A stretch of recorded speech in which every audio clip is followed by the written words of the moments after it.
recording and my screen start. The broadcast is now starting. All attendees are in listen-only mode. Hey everybody, welcome, one and all, to the Page One Power special presentation of the Academy. We are going to be talking about a special event today, and that's me, Mike Bryant, broadcasting live from Boise, Idaho, world headquarters of Page One Power. And with us, as always, is our Director of Training, Colin Eggleston. Hello, glad to be here. And we've got a featured guest, Colby Stream. Welcome, Colby. Hey, thanks for having me on today. Glad to have you. Today's presentation is a little unique. So we've got an extended conversation happening on Twitter, Google+, and feel free to shout out our handle at Page One Power. We kind of link all of our webinars together with the P1P webinar hashtag, and then for more of our lifestyle and company culture tags, we use the Link Life hashtag as well. But today you might have seen, you just might have seen Back to the Future 2015 hashtag floating around out there in the interwebs. It's kind of a buzz today, and Future Day is kind of the celebration or the event hashtag. So without further ado, let's get this started. It's going to be fun time. We're going to be doing a live demo of the BuzzSumo tool and talking about marketing, SEO, building links like we always do. Take it away, Colin. All right, thank you so much, everybody, for attending our webinar today. We're really excited to be able to kind of marry, two of my favorite topics, which is link building, SEO, and Back to the Future. And one of those things I had a love for way back in the 80s, and so I'll let you can guess which one. Today's kind of unique and kind of fun, and it's a great opportunity to present something that we don't get to talk about a lot. And I'm not necessarily talking about Back to the Future, but I want to talk about content ideation and vis-a-vis news jacking, or there's several other kind of terms for it, but we kind of call it one of those two terms. And so basically what I mean by news jacking, from the for people not aware necessarily, basically means taking advantage of a trending or hot topic in current events.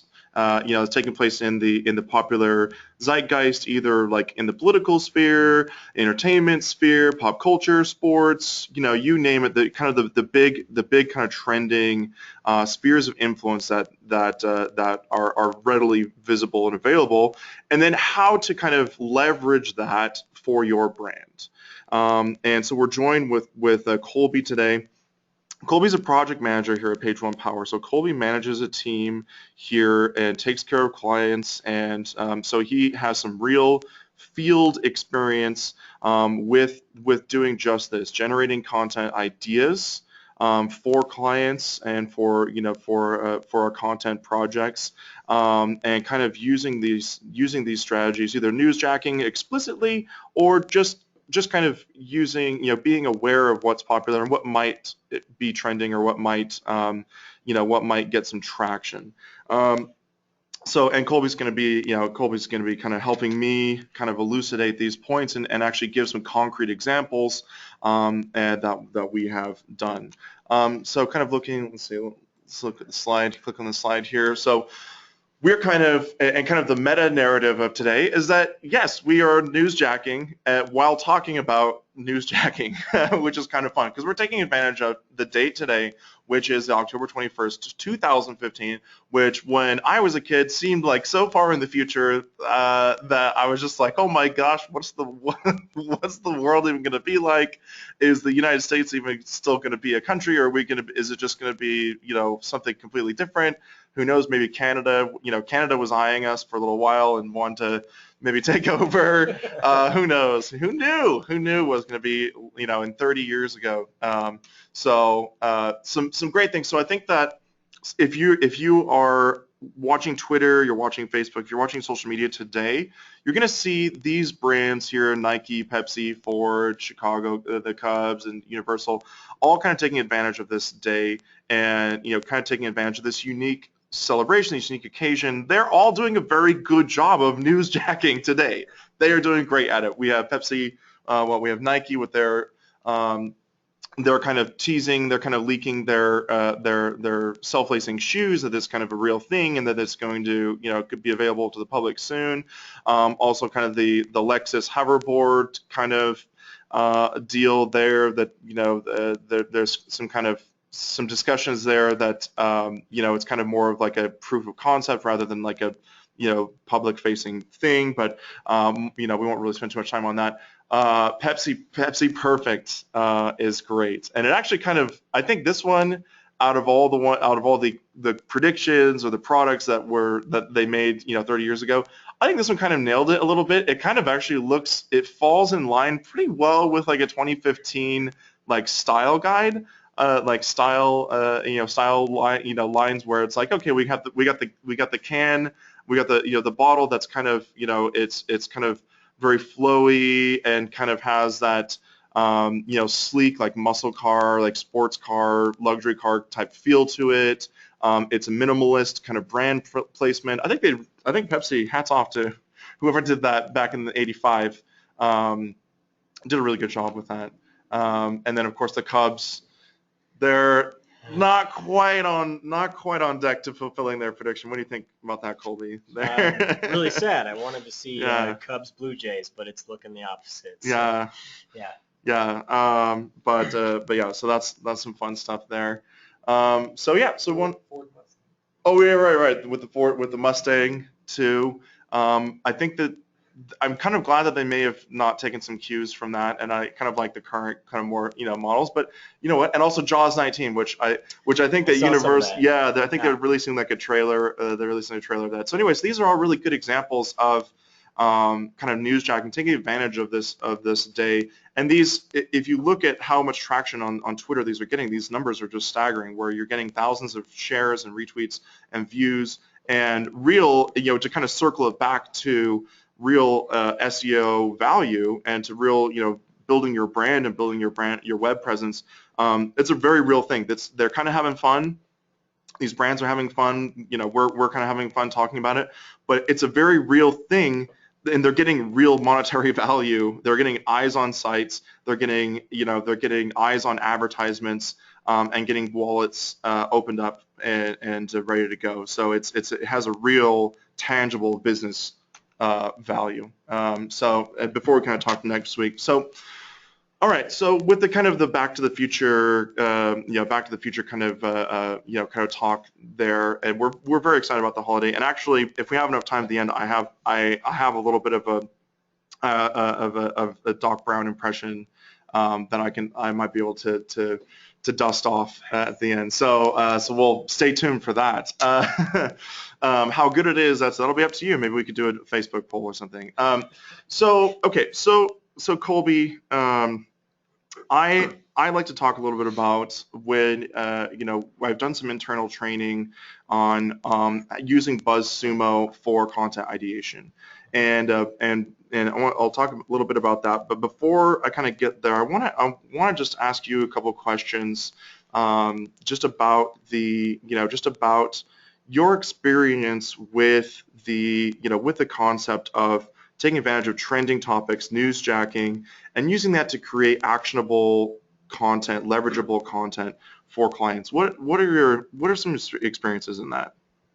Well, I think I want to start off first by saying that in a lot of ways, newsjacking is a sliding scale. So you have newsjacking that's, very obviously the stuff we've seen here today, Nike tweeting out to McFly and saying, see you in New York, and then they're actually releasing the product.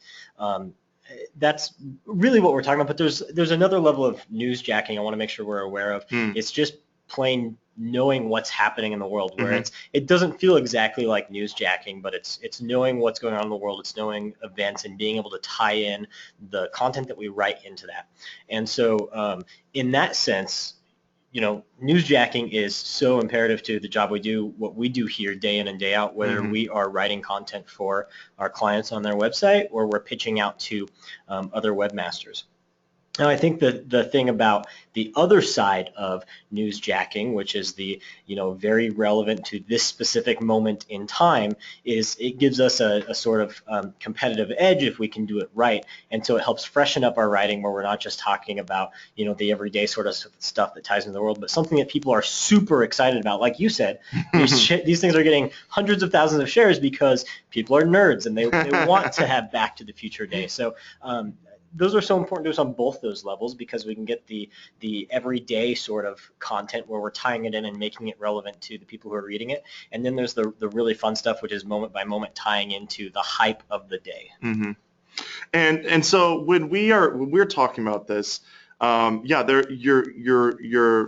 absolutely right, kind of identifying the two paths that you can kind of go along. But there's the super hot, like Gangnam style level of like trending viral type things, and being able to take advantage of that, right? Where you have this giant flash in the pan, maybe it's unexpected, and maybe it just kind of appears out of nowhere, what the fox say, or all those crazy things. And then also just that cultural awareness, like for example, one thing that we really saw a great kind of examples was the Democratic debates, right? It's something that didn't just appear out of nowhere, right? It was something that had been scheduled for months, and we knew it was coming. It's not just something that just appeared and we just grabbed the coattails and held on. And both of those have their benefits, and so kind of being able to have that cultural awareness is very pertinent to making content that matters, making content that that is readable and shareable and is part of the global conversation. One of my favorite examples of newsjacking that I've seen just in the wild recently was it has to do with the election, not on the Democratic side, but with Donald Trump.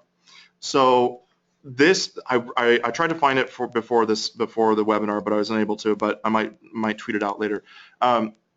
It was a food website. So this person ran a food blog, and I wish I can give them a bit of a shout out, but I can't remember the name of it. But they run a food blog, and you'd think, oh man, how could a food blog have anything to do with like global politics and like trending conversations in global politics?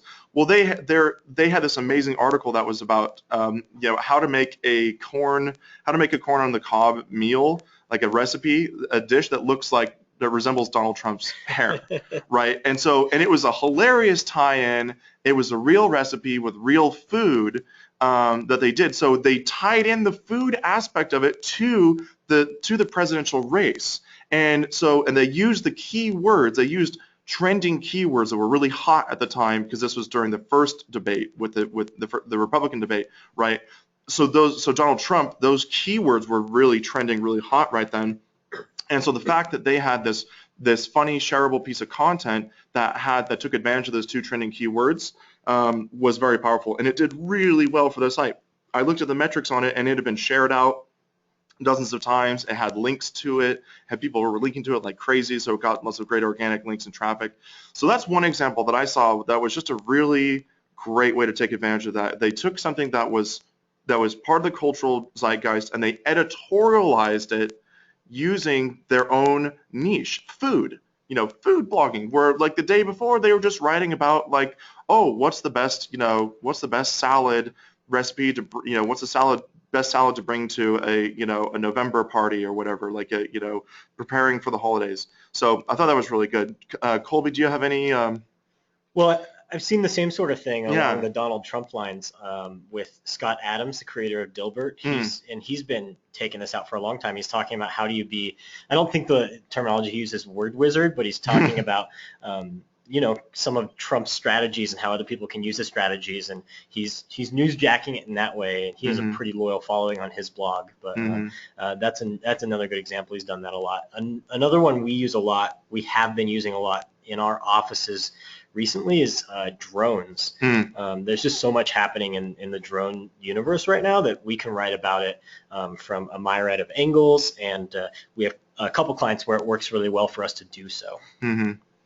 Yeah, and that's something that's really I think is really fascinating, because like so many times we'll be talking with clients, and you're on the phone with them, and they'll engage our services, and we're talking content strategy, and they're like, oh man, well, we're sorry guys, we're in such a boring niche, quote unquote boring niche, and we're like, no way. We can absolutely take whatever your vertical is, whether it's drones or whether it's drones or whether it's components for for like cookware, something like that. So that's something more kind of esoteric and kind of smaller niche, and we can take that and we can editorialize it and kind of take advantage of the trending topics of the zeitgeist, like a food blog, taking advantage of food blog, getting all that traffic from the presidential campaign, and so the sky is really the limit. It's just your creativity and your willingness to kind of have these associations and kind of be creative is really there's no such thing as a boring vertical in my opinion. And I've been we have conversations, tell that to customers as well, tell that to clients. So there was one example, Colby, that you were talking about earlier about a school and I think webinars. I think that was a really great. I think that's a really great example. We were talking about before the webinar started about how do you use events as sort of newsjacking, because it's hard to use events when you're like, this event happens, then it goes away. It works for a little bit, but then what happens to your links? Are they going to come down?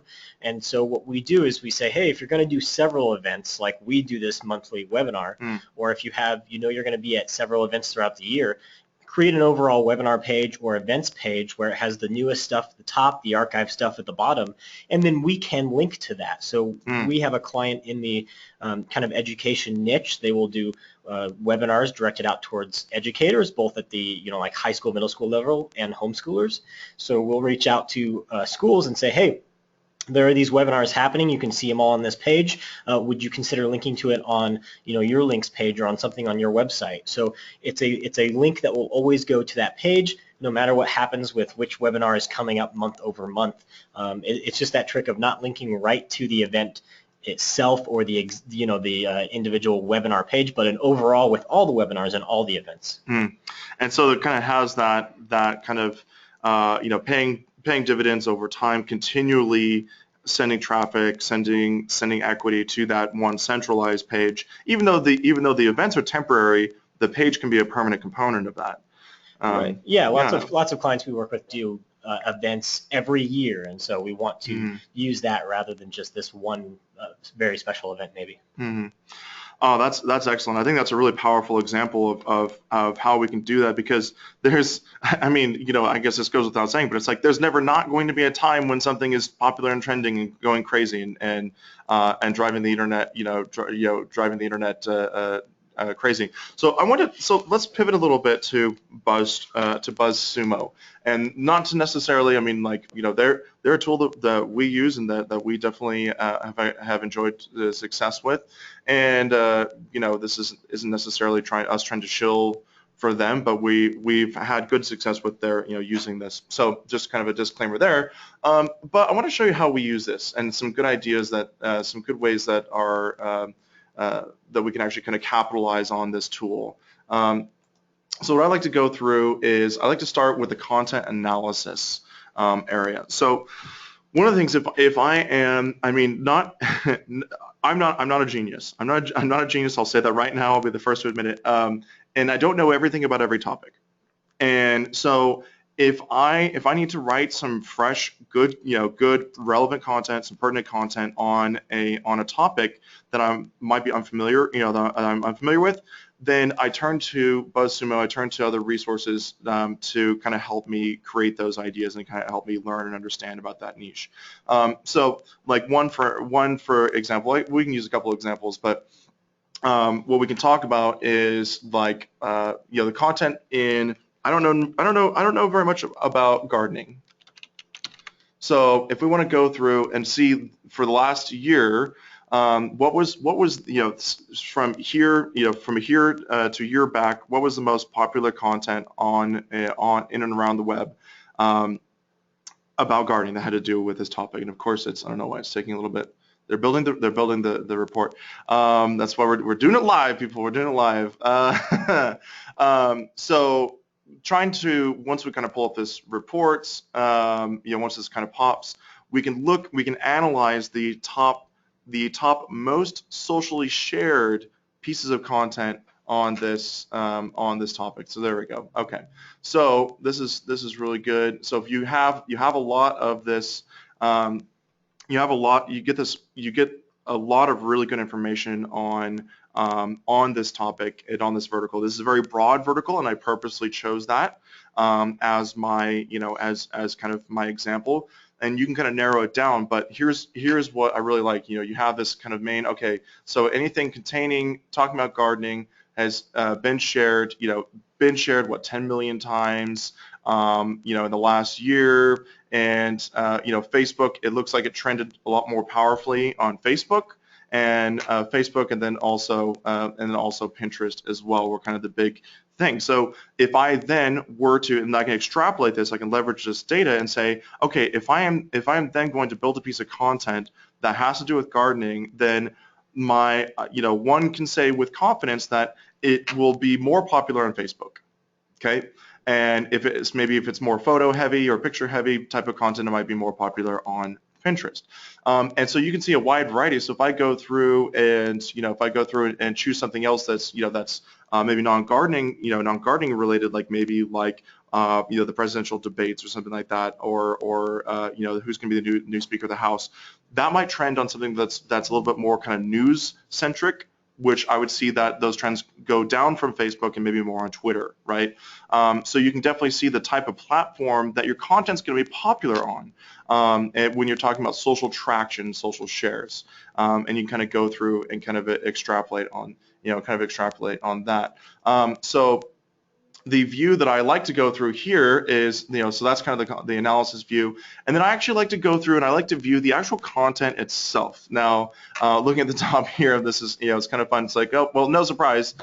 We have the top one here. So we have, so this one about education, and it is kind of a contest, kind of education, children, and then also year-round gardening, which, it's like, you can definitely get behind. We can see why that would get traction. And of course, the number 2 most popular content in the last year, regarding gardening, is of course World Naked Gardening Day, because that's definitely easily shareable, and it gets people's attention. So you can kind of see, the actual pieces of content that were trending and that were popular within the last year. Now, what I like to do, so this isn't necessarily the most valuable, because I'm not going to, for my client, I might not necessarily write an in-depth piece on World Naked Gardening Day and try to have that trend for them. It depends on the client, I suppose. But what I want to do is, so that's the past year, but what actually is a little bit more useful information is I like to narrow the focus a little bit. So I like to narrow the focus a little bit to 6 months, and maybe even the past month. Let's just zoom it in a little bit more. And so now we see, okay, we still have this, and we have one from goodshomedesign.com, but then we have something completely different. So then we have fruits from Moldova, we have all these different things, these different types of content that's trending now, that's popular now. Let's just see, since we're on Back to the Future, let's just see what's the most who is winning right now for the most shared content for Back to the Future, right? Let's just try that and see what we get here in the past month. So there we go. It looks like the most shared piece of content, we have Arabs Today, YouTube is kind of dominating, go.com. So it's interesting, we're not really seeing, you're not really seeing kind of maybe the big players that you might be thinking of. Let's change it to 20, yeah, exactly. Let's change it to 24 hours and see how the landscape changes. So this could be very valuable if you want to see, okay, who are the major players within this, and maybe if I just do quotes around it, because it's following maybe it'll follow the Boolean. There we go. So there we go. Well, still pretty similar, which is interesting. So you can still see, maybe you get some surprising results. There you go. That you can see, okay, what is the most trending topic? What is the most traction worthy piece of content out there in the last 24 hours for any topic? And so what I then do is I can start my content piece with the knowledge that, okay, we know that, okay, the brand's eyeing big bucks. So the big trending story from ArabsToday.com is that people are making money off of this day and the nostalgia. So then I know that that piece is already a proven winner. It's very popular and it's trending right now. So if I took a similar story or approached that from a different angle, that is more relevant to my client, that is within my client's vertical, whether it be gardening, photography, food, anything like that, I can take that and bend it, editorialize it to my vertical, but still have a lot of the same keywords that people, the same keywords and maybe that fleshed out kind of content. Then I know that I'm starting with a proven winner. And so that's one of the really powerful ways that we can kind of extrapolate, take what is a known quantity and use actual information, actual numbers, concrete numbers, and leverage that into actionable content. Colby, any thoughts? Yeah, a couple thoughts. First, you're right that it really gets you started with what are people writing about, what has been a big hit, and in that, that's very useful. I think just as useful is looking through the lines for what angle are people not taking. So you talked about this in terms of editorializing. Yes. When people are getting out there, they're trying to put out content as quick as they can. Sometimes we forget to think about, oh, hey, what's the angle here that people are not talking about? And this will give you that, because you'll start seeing, if you scroll through 3 or 4 pages of this, you're going to start seeing, oh, it's all kind of on this side. You get that news media cycling where everyone's publishing the same thing. And so we're looking for which topic is popular, but what can I say that nobody else is saying? How do I do this in a way that nobody else has done it? Going back to your example, no one else out there is writing about how to make, a corn recipe? Corn cob, yeah. Yeah, a corn cob recipe in the shape of Donald Trump's hair. Like that's a topic that's out there in a very unique and eye-catching way. Yep. No, that's absolutely right, and it's identifying, and that really. It's like, oh yeah, well, all you have to do is just look at what's not there, and that might seem a little bit more. There's a danger of overthinking that. I think there's a real danger of overthinking that and just trying to like, oh, what isn't there, but you can really kind of see that, like Colby's saying, you see trends. You'll see a lot of trends, and you can go through. And I like to with the content. So if I like to go through and I like to maybe take the content down and maybe just do maybe articles, infographics, just start basic, maybe expand to guest posts a little bit later on, so you can kind of narrow down the type of content that you're going to see that's trending. The other thing too is like, okay, here's what I love is that, okay, so this one, the ArabsToday.com, the Back to the Future nostalgia, they're eyeing big bucks for their for the nostalgia. Okay, that's the number one overall most shared thing so far in the last 24 hours. Okay, that's the number one most shared thing, but it's the majority, almost 100% of the shares are coming from Facebook. Okay, now what if I put the tuners to something that's more popular on Twitter than on Facebook, and let's see how differently the content changes. Let's see how differently the angle changes. So now the number one thing is follow along tomorrow's Back to the Future Day, and now we got the White House. Now we have the White House that has the most trending, has the most popular shared piece of content on this day, on this same search term, but a completely different piece of content that's being shared on a different social media platform with a different angle. So that's another thing that's really important to approach, is that where do I want my content to see the most traction? When I'm creating content, you have your major players, you have their Facebook, you have your Twitter, LinkedIn, and Pinterest. Google Plus, sorry, but not quite as. You were great for a while, but no, but Google Plus is still kind of a fun place to poke around. But if you want to talk about your major players on social, the content is going to appeal to your different social demographics depending on the platform. So, for instance, a picture-heavy piece, Pinterest, right? It might see more traction on Pinterest, might see more traction on Facebook. But if I'm talking about maybe my angle towards business or management, leadership, anything like that, I probably want to see what is popular on LinkedIn.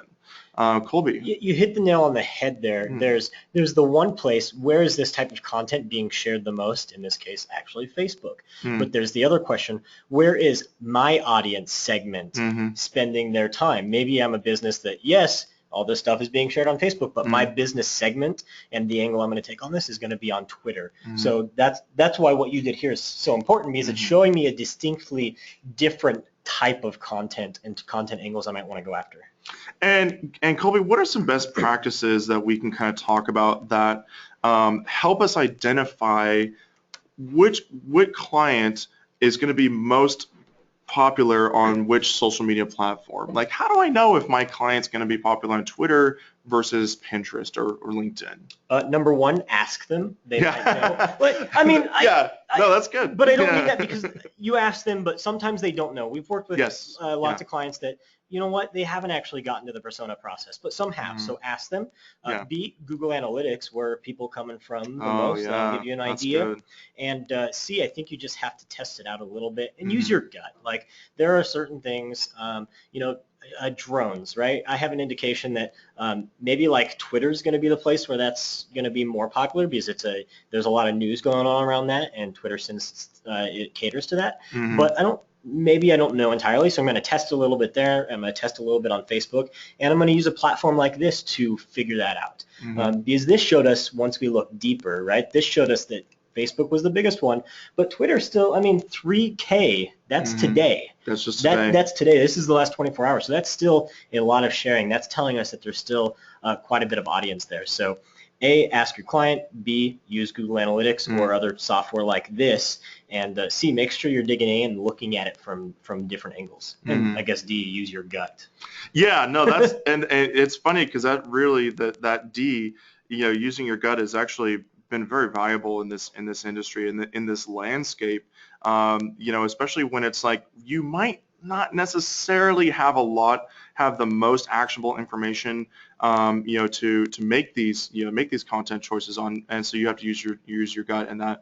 But that's why I like tools like BuzzSumo, because it gives you some hard numbers that you can combine that with your gut feeling, combine that with your view of the landscape, your macro view, and then actually make some actionable, choices where it's like, okay, the reason I'm making this piece of content and I'm going to share it on this social platform is that I have some hard numbers to back up my reasons. So I think that's something that's really powerful. And in this game of SEO, content marketing, inbound internet marketing, there's so few times that you actually have a lot of actual, hard data, empirical data to make decisions by.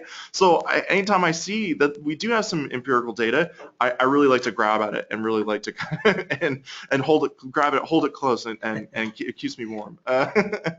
I wanted to just do a time check. How are we doing on we're coming up about 10 minutes left. If we want to see if there's anybody has any questions about what we've been looking at today, or let's take a look real quick.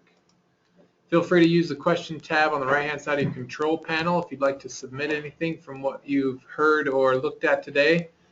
And if anybody knows where we can score some Pepsi Perfect, feel free to chat that through the system as well. Walmart was fresh out, and I don't think they got anything anyways. But one of the stories that popped up was Back to the Future fans were enraged because of the shortage of Pepsi Perfect. I think that shortage was planned well in advance. Oh, yeah.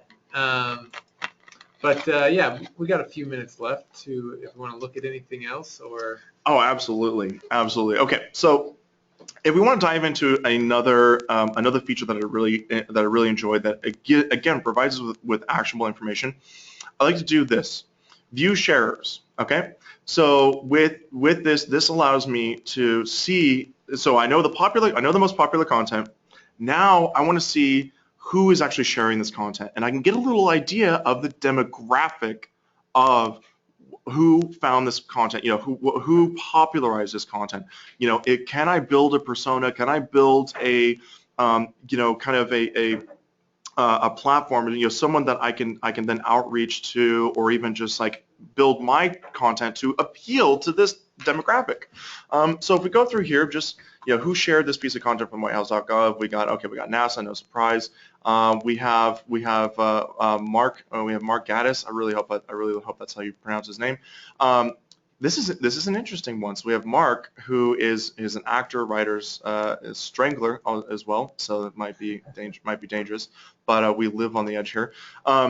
So he is the top influencer that shared this piece of content. So that might be interesting. So that with his followers, or with his, we can kind of maybe look at the demographic of his followers and why is he sharing this piece of content out, and that knowing that it would appeal to them.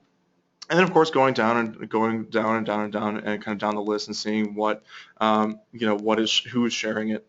And this can help us piece together, again, a good piece of actionable information, discovering who found this content cool enough or interesting enough to share with their followers. And so then I can then try to piece together the content I want to create to then appeal to these same types of followers or these same types of influencers. So these are big time influencers. A lot of these, if you have like, of course that NASA has a lot of followers, but 600,000 followers for an actor, for someone's pretty good. 500,000 followers for your Department of Education. We can see like who's seeing this content, who's their demo. So this is something that I really like to do, and you can even go through. What I like to do is actually export this, and then I can have a little bit more of a kind of a granular view. I can kind of go through and sort this in a lot better way than just kind of like the main report here. But this gives me a nice splash of information of like who is this popular with, and to kind of help me build out that persona. And then anything Colby on this that you want to? You can segment up there in the corner by type, right? So if I'm looking to see, hey, if I write content along these lines, where can I get it published? This might give me some names of sites and guest bloggers. If I'm publishing this on my client site and I'm trying to figure out how am I going to market this piece, it might give me an idea of who are the influencers, who are the PR folk, who do I want to know I'm going to outreach to, and I could probably dive in deeper to what they share, what their interests are, so I make sure this piece is catered to them, or I even reach out and try to get a quote from them so that they have a little bit invested in the piece and they will want to share it out. That's really good. That's a great piece of content marketing information there too. It's like, yeah, hey, we know who shared this content. We can reach out to some people on this list and build a contact list up and just say, hey, I'm creating another piece that is a reflection on this, is a new angle, a new approach. You shared a similar one earlier. Do you want to drop in a quote? Do you want to drop in something? And then it's kind of a dual benefit. And that's a really great way to kind of be thinking of that too. One other thing I like to look at with this is, again, look at the backlinks. Okay, looking at the backlinks, love it, absolutely love it, because who is taking time out of their day to not only share this on social, where it's a very short-term commitment in a lot of ways, and it takes 2 clicks, and I can do it from my phone while I'm waiting in line, waiting in line for some Pepsi Perfect, and I can share this content, and it's not a big deal. But if I go to my website, add a link into the code onto a page in my website, whether it's a blog or whether it's a news section or anything like that, that is a much bigger commitment, and that is a much longer term commitment. You're making a big choice there to link to this content.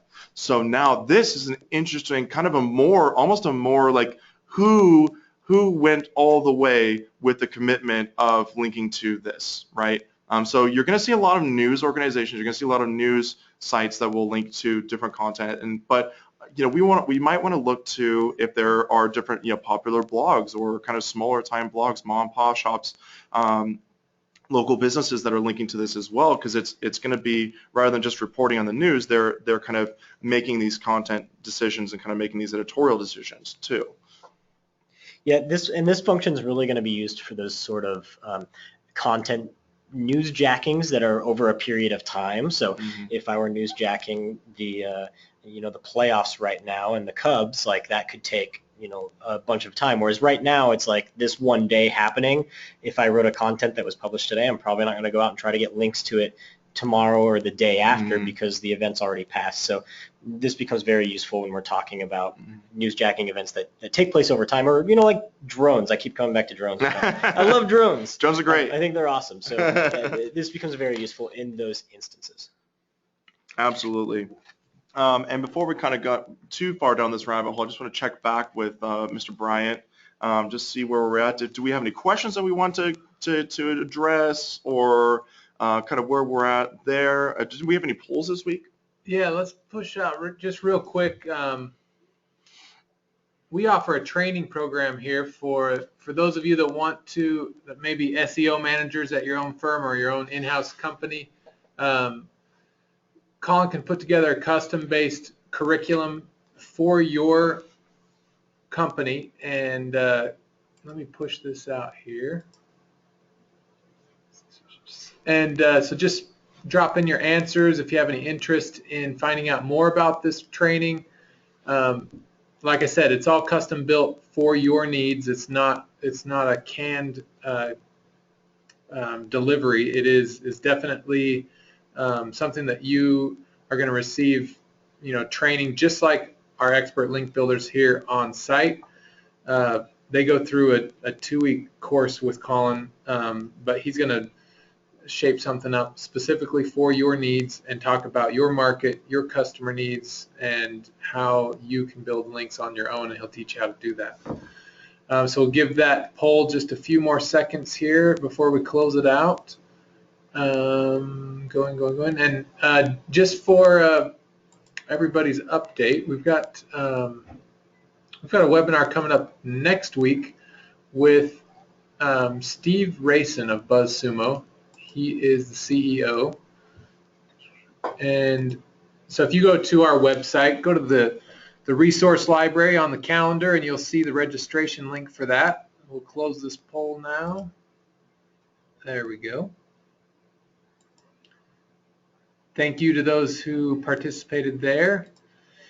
But yeah, like I said, come back and see us next week. Follow us on Twitter, Page One Power, to get more information about that. You'll see some updates as we get closer to next Wednesday. But yeah, Steve Rayson, the CEO of BuzzSumo, and the tool that we've been demoing today, he's going to be presenting his research on 1 million posts and what those posts received as far as links and shares. He's going to talk about the sweet spot where those two overlap.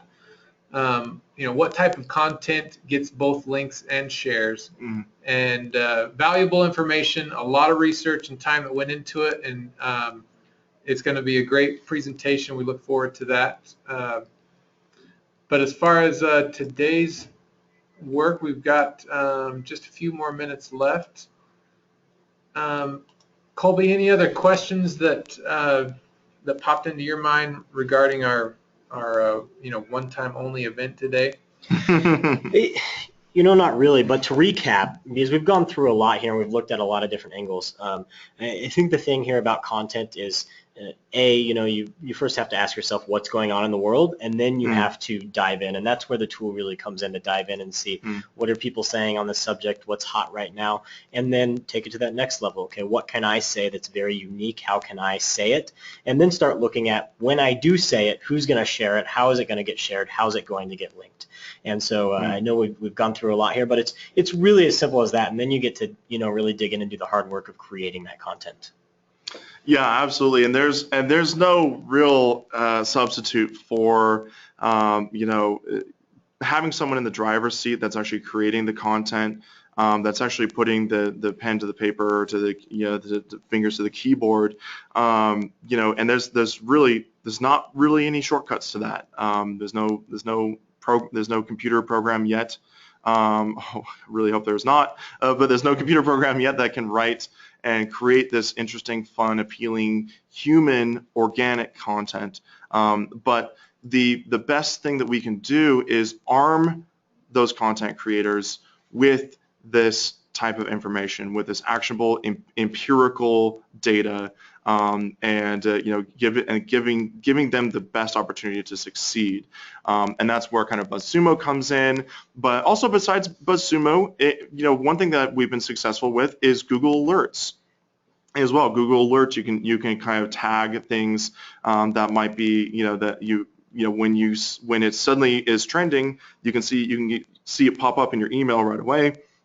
Or even Google News or Google Trends, which is amazing. I love Google Trends as well. You can kind of see the search history for certain keywords over time, which is really powerful as well for making content decisions. Like I do this example in my training class where I say, okay, I'm going to write this article about a pop singer.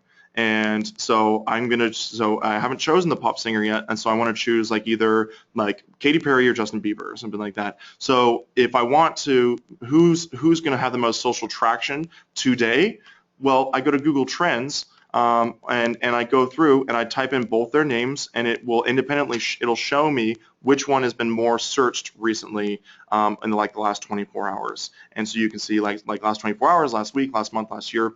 And so you can see make a concrete decision as to, okay, based on this information, I know that Katy Perry is going to be, Justin Bieber is going to be the most popular one to write my piece of content about, and I have vis-a-vis I have the best chance of getting it shared, right? So that's kind of what we're talking about there. So to kind of wrap up, I know we talked about the Doc Brown impression, so I will dig it out. So as we kind of wrap things up and say goodbye. So yeah, I used to do improv comedy way back in another life, and so my shtick was doing impressions, and so that was kind of my thing. And so we are the leader of our group. Sean Hancock, shout out to Sean, he did a great Marty McFly, just amazing, spot on.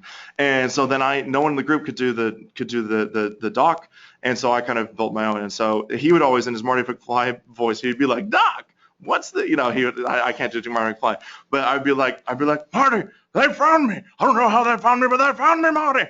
And so I just bust that out every now and then. So it was really fun. So improv, fun times. So anyway, there's my impression. Happy Back to the Future Day, everybody. And now I got to go rest my vocal cords. Right on. Thank you. Feel free to continue the conversation on Twitter. We've got people there to respond and interact, and we appreciate you being here. And until next time, it's time for lunch in Boise, Idaho. Thank you and goodbye.